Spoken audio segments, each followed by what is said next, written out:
past 30 minutes he had followed the directions given to him by the Superintendent AI. A sequence of lights, car alarms, signs changing, road directions and signalling that picked a path through the occupied city of New Pylos.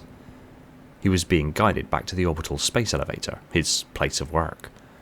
Along the way he had been encouraged into alleyways to avoid patrolling Covenant units, to hold at certain locations to allow Covenant dropships to cruise by without noticing him, and he was finally back at the gates of the space dock.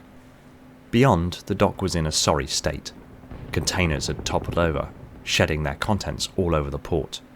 Closer to the elevator itself there was a group of Marines and an assembly of a few hundred civilian survivors.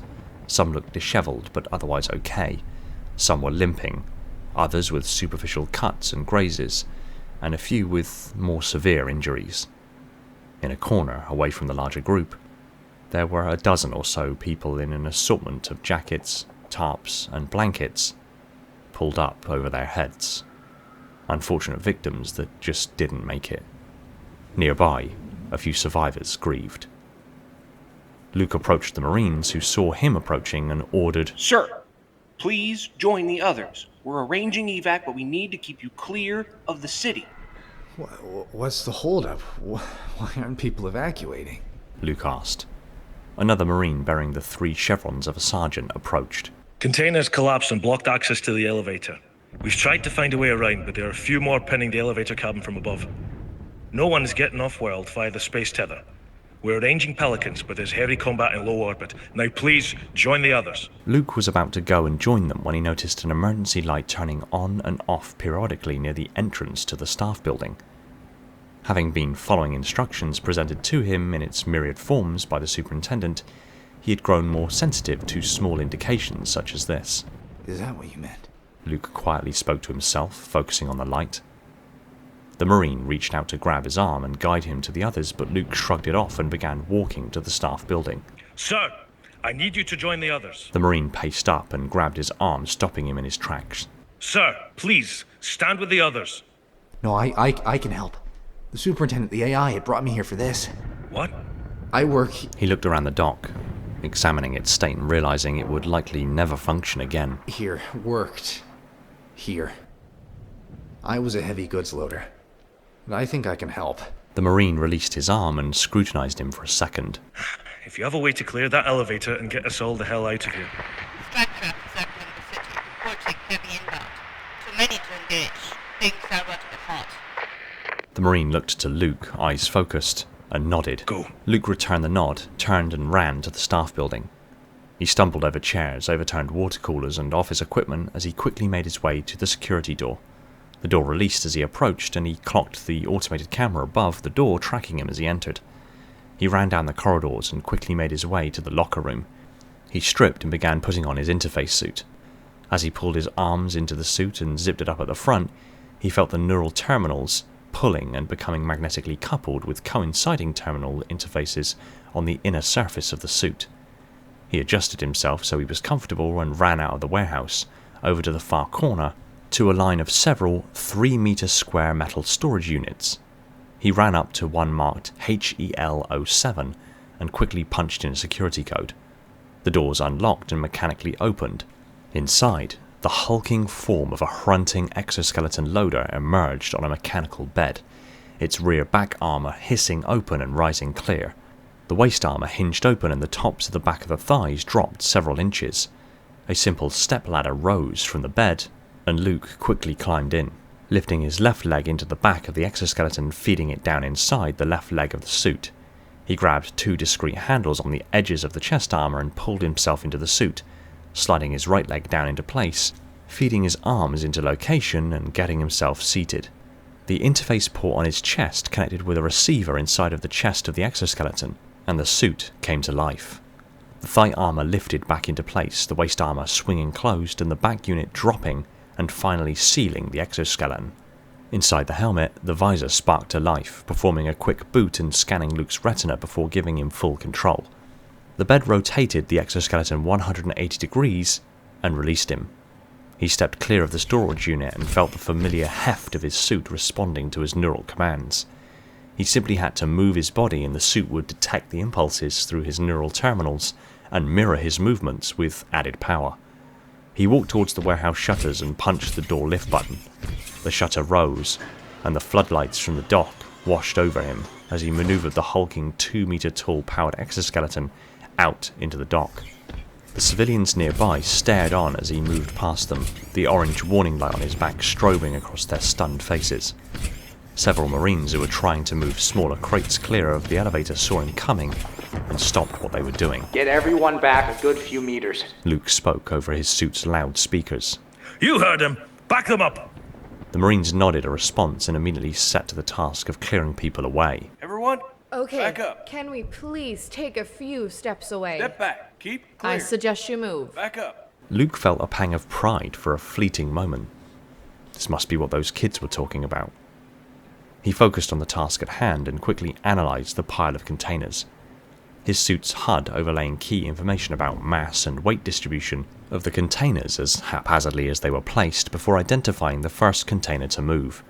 These suits weren't usually meant to move entire containers, but more so the large crates and heavy goods that may be contained within them. But if ever there was a time to test the limits of these suits, it was now. Luke moved to the foot of the first container, one propped up against the others at a nearly 40-degree angle. The Marines had popped the doors and emptied about half of its contents, the remaining goods still strapped in place.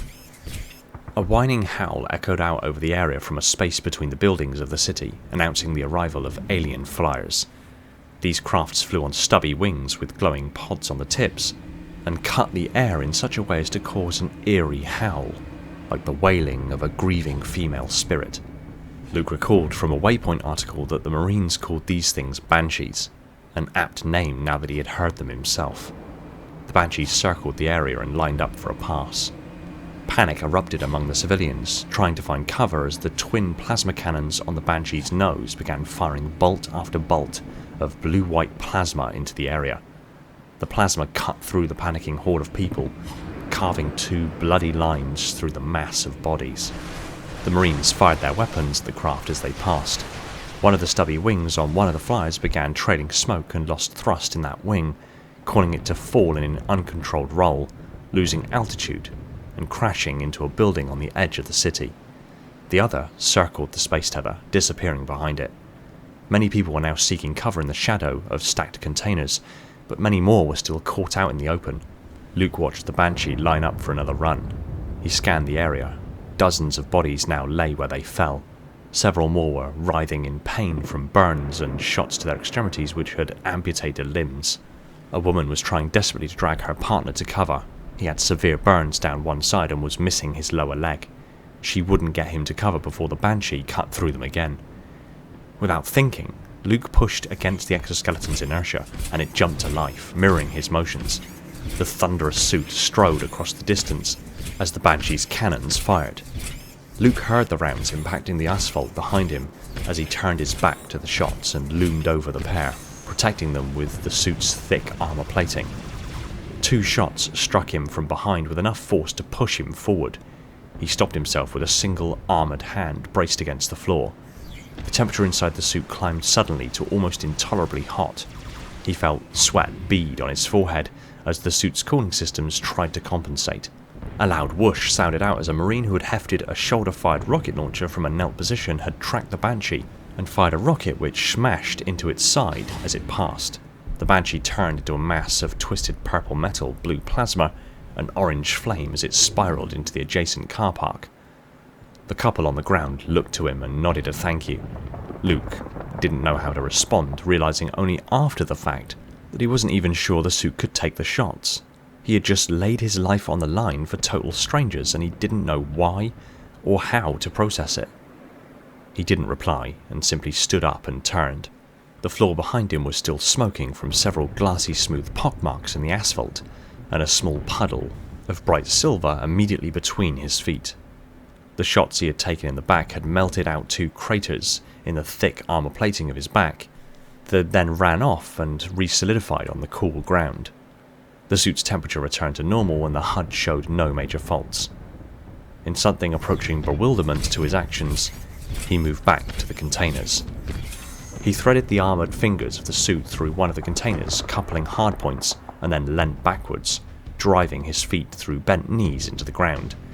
The container groaned in protest before shifting a few inches. Luke adjusted his stance and tried again, engaging his core and lifting its weight. The container shifted again, and its inertia relented.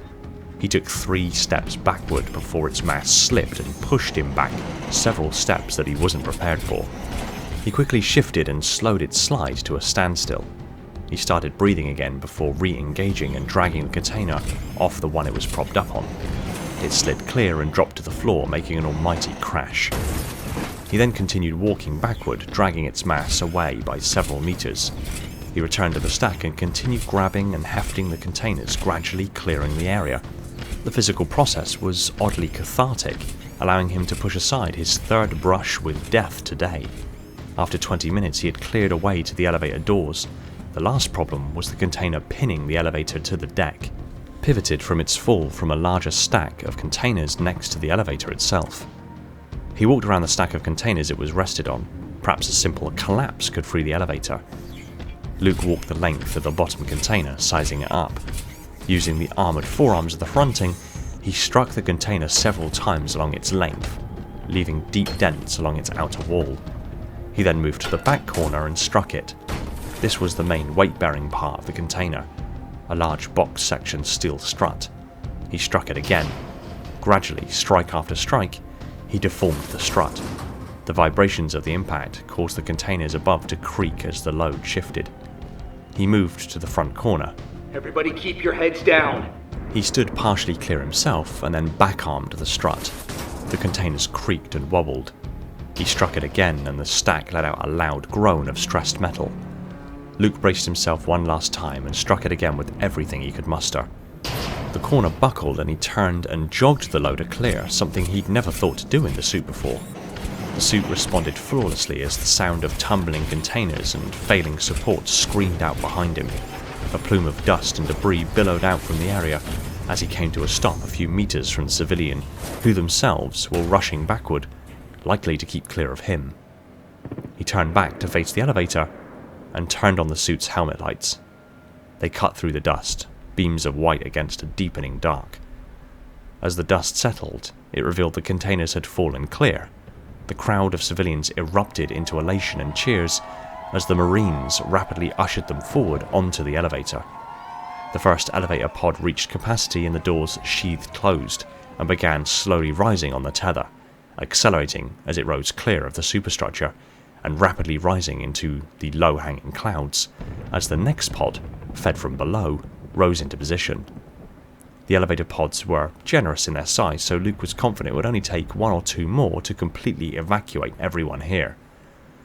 The Marine who initially greeted him came over and looked up at this towering form. Man, am I glad you know how to use that thing. Thanks for helping clear the containers. No problem. I think you have the Superintendent AI to thank for me being here. Luke meekly admitted. Well, had to do something right eventually, eh? Yeah, so it seems. Hey, I didn't catch your name. Sergeant Campbell, at your service. And you? Hunt. Luke Hunt. It's a pleasure, Mr. Hunt. Go get out of that thing and meet us back here as quick as you can, and we'll finally all be out of here. Luke nodded a thanks and began moving towards the warehouse. Covenant bandits, on approach. A voice called out from across the dock. Luke looked at the skies to see several of the fork-shaped alien craft weaving through the city, heading directly for the dock. He engaged his HUD and quickly navigated to the emergency eject and primed it. The back of the suit folded open with a mechanical hiss. He leaned backward, pulling his arms free of the suit as the crafts came to a hover above the dock and began slowly lowering. Above us! Covey ship dropping through the atmosphere. Luke craned his neck, following many of the Marines' line of sight before his eyes settled on a constellation of cyan and purple lights glowing angrily through the clouds next to the space tether. As another elevator pod rose past it, several sonic booms echoed out across the area. The immense 3-bulbed ship dropped through the clouds, its fin-like protrusions at its nose breaking the cloud cover first like the fins of a massive shark. Its edges glowed red as energy coalesced, and it fired a beam of plasma energy directly into the tether. It rippled in reply to the strike and severed at the point of impact, the upper section rapidly rising and moving away due east, shedding its retaining rings, now free-falling and splintering. the upper superstructure taking severe damage and raining debris that in a few moments would fall upon all 4 of the space tether's cardinal docking bays, this one included. Hey! Get out of that thing and get to cover! Sergeant Campbell shouted over the noise and chaos. You need to get... A massive piece of the tether's retaining ring fell directly where Sergeant Campbell stood. He simply disappeared. The moment stunned Luke before more falling debris got his attention back. It just wasn't safe enough to be unprotected. Luke threaded his arms back into the suit and re-engaged it. The suit closed around him and he felt the familiar press of its heavy armor plating, hugging him from all sides. Debris began raining down around him as he noticed that some of it were bodies. The bodies of the last civilians on the elevator pod that rose mere moments ago. He broke into a jog to try to get clear. Between the noise of the falling debris and the groans of the superstructure above him, he could hear occasional screams, first distant, and then rapidly growing closer before silencing with a blood-curdling thump. He tried to ignore the horror of what he was hearing, focusing on getting to shelter under a major support column. A large section of polycrete smashed over his shoulders and crumbled to bits. The blow took a moment to recover from, but he was otherwise unhurt. He came to a stop and turned to face the docks again. The alien vessels were now hovering a few feet above the floor, and the doors on the arms of the forks folded down and dozens of aliens jumped out onto the asphalt. A few civilians who were moments ago waiting for the next elevator pod were now fleeing the debris and ran headlong into the aliens, who cut them down with a hail of brightly coloured plasma fire. He noticed a rifle on the ground nearby, likely dropped from one of the recently killed Marines. He took the opportunity while the aliens were distracted to step over and pick it up. He stepped back into cover and inspected the weapon. At this moment, a line of text appeared on his HUD, accompanied by a small holographic representation of the Superintendent AI. Some prompts flicked up onto his HUD, asking him to overwrite for the AI to interface with his suit systems. He granted it, and several prompts quickly popped up onto his HUD, instructing him to check the safety was off and to cycle the bolt. A loading bar quickly sparked to life, titled HUD BIOS. It filled and then the entire HUD disappeared before rebooting. When it did, it was no longer the yellow simplified user interface he was accustomed to, but a cool blue overlay with much more features. What did you just do? I cracked the exoskeleton software suite and unlocked its original HUD BIOS. Bear with me a moment while I optimize the software and program a few new features. The superintendent paused. Completed. A few new features winked on, including a targeting reticle, a small holographic representation of the rifle he was holding. Activate the rifle's electronic suite. Luke looked at the side of the rifle and noticed a small on button and clicked it on. The rifle's suite booted and showed a small display indicating its current ammunition capacity, cardinal direction, and a similar ammo tracker appeared underneath the holographic rifle overlay on his HUD. We must get you out of here. I'll resume directing you by the city's signage. Look out for me. Wait, do you have a name? Luke interrupted. Call me Hades. At that, the AI withdrew from his systems. The fork-shaped alien ships rose clear of the dock as a group of 3 more civilians came stumbling towards him over the rubble and bodies that now carpeted the dock. They saw him and quickened their pace, gathering behind him. The aliens noticed the still strobing orange light on his back and began fanning out, their weapons pointed in his direction. Perhaps the formidable-looking exoskeleton was intimidating to the aliens. Luke raised the weapon and noted the targeting reticle moving across his HUD. For a few brief moments, everyone held their breath and stayed their trigger fingers. An eerie standoff that felt like it lasted an eternity before one of the aliens fired a bolt of green plasma in his direction. It splashed across the thick chest armor of his suit.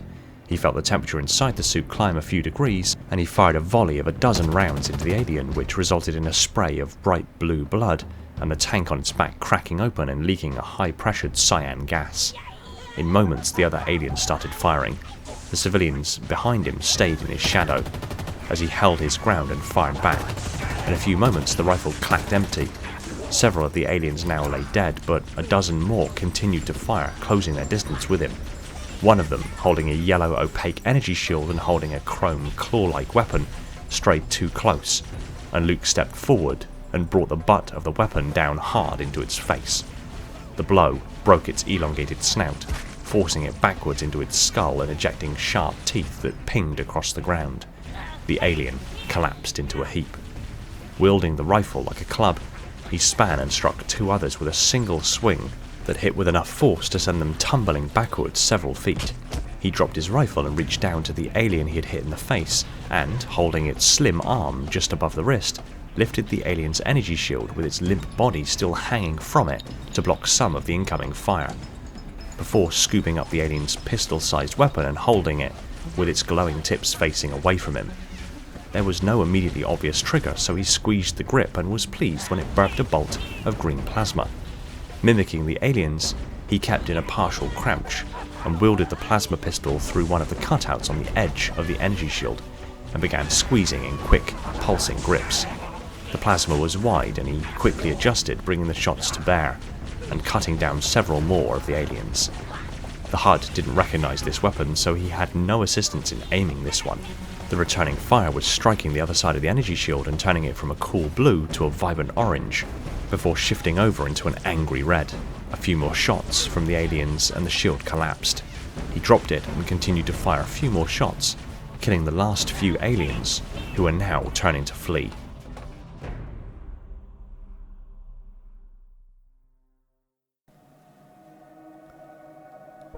Thanks for watching. If you enjoyed this video, kindly tap that like button, and if you're not already subscribed and want to see more stuff like this, be sure to subscribe so you don't miss future uploads. Pop a comment down below telling me what you thought of today's video, or if you want me to cover something specific in the near future. I want to take this opportunity to thank and give shoutouts to my patrons and YouTube supporters: Spartan10148, my singular contender class Ancilla, the triumvirate of minds within my installations Metarch, Falcon, Jordan and Poseidon, my 7 installation monitors Sophia, Ashley, Esoteric, Spartan1029, Chris, Orion and Shane, the crush of sub-monitors Legion, Ryan, Lebrat, Spartan0137, Element 0, J3, Cult, Evermore's, Personal Devil, Scion Esports, Phantasma, Ashton and 191 Shaken Lightbulb, my fleet of Strato Sentinels, my most loyal of Enforcers, and every single one of the awesome people supporting the channel over on Patreon. My Tier 0 Transcendent YouTube members Spartan137, again, Maury, Jimbo and Balaz, and all other YouTube members keeping my installation functional on that glorious vacuum energy. I cannot thank you all enough. Shout out to John because... And if you like what I'm doing here, consider supporting the channel on one of the support links in the description to net yourself some tasty merch and help keep the channel going. Take it easy everyone, and find peace in the domain.